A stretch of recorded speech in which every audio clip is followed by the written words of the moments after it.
کتنے پیار سے فرمایا قرآن کے لہجے میں، اذا سالک عبادی انی فانی قریب۔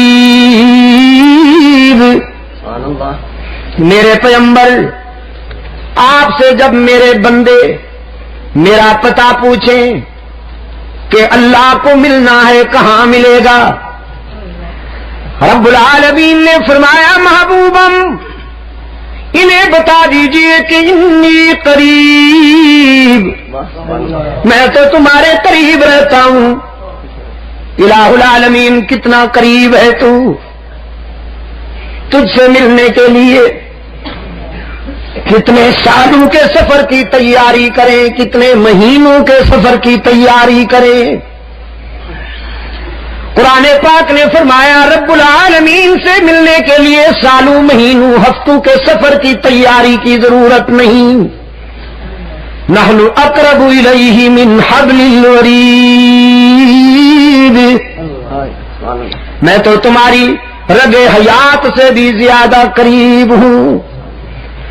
میں نے اپنے ٹھکانے کے لیے دور کہیں بنگلہ تعمیر نہیں کیا، دور کہیں محل تعمیر نہیں کیا، میں تو تیرے وسط قلب میں رہتا ہوں، دل کی گہرائیوں میں رہتا ہوں۔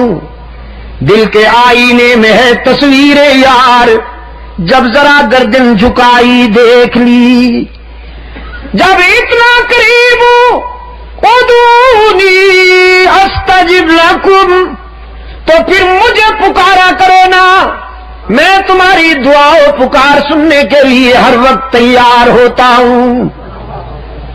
لیکن الہ العالمین تجھے تو وہ پکارے جن کی جبین تیرے سجدوں سے آباد ہو، تجھے تو وہ یاد کرے جن کے سینے تیرے ذکر و فکر میں روشن ہوں، تجھے تو وہ یاد کرے جن کے نامہ اعمال میں خوبیاں ہی خوبیاں ہوں۔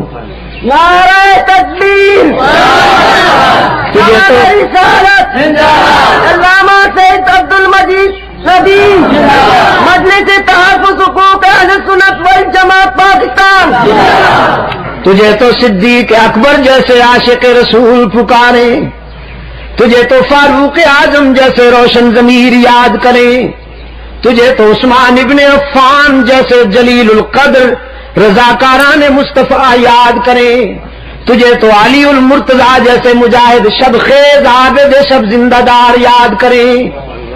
اپنا حال تو یہ ہے نامہ اعمال میں ایک بھی خوبی نہیں، ساری زندگی گناہوں میں گزر گئی، حیا آتی ہے تیرے در پہ آتے ہوئے، کس منہ سے تجھے یاد کریں، کس منہ سے دامن پھیلائیں۔ کتنے پیار سے تسلی دی، فرمایا نبی عبادی انی انا الغفور الرحیم۔ میرے محبوب، میرے پیغمبر، میرے بندوں کو بتا دیجئے تمہارے گناہ بہت صحیح لیکن میری رحمت کا بھی کوئی ٹھکانہ نہیں۔ نعرہ تکبیر، من یعمل سوءا او یظلم نفسہ ثم یستغفر اللہ یجد اللہ غفورا رحیما۔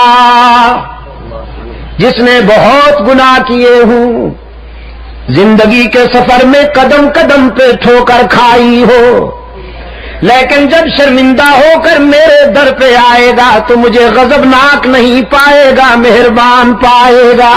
نعرہ تکبیر۔